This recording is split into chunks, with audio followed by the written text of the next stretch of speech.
నువ్వు ఇంత టాలెంటెడ్ ఉన్నా.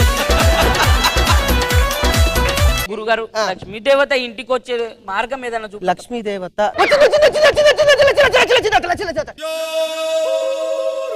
ఏంటండి లక్ష్మి రావడానికి ఇబ్బంది పడుతుందిరా. ఎందుకు గురుగారు? ఫ్రీ బస్సులే కదా రమ్మనొద్దా?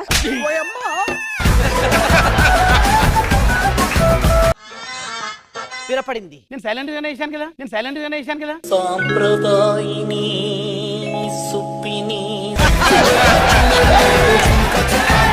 బాబు కొంచెం ముందుకెళ్ళు. ఎందుకమ్మా? ట్యాంక్ అడ్డొస్తుంది. సార్ ముందున్న ట్యాంక్ ఆమెకు ఎలా కనపడింది? అది ముందు ట్యాంక్ గురించి మాట్లాడలేదులే.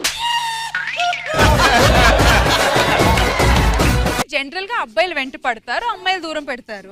కానీ ఇక్కడ అమ్మాయి వెంట పడుతుంది, అబ్బాయి ఎందుకు దూరం పెడుతున్నాడు? తను ఆశలా అయిపోయాడు కాబట్టి నేను ఆశపడ్డం మానేశాను.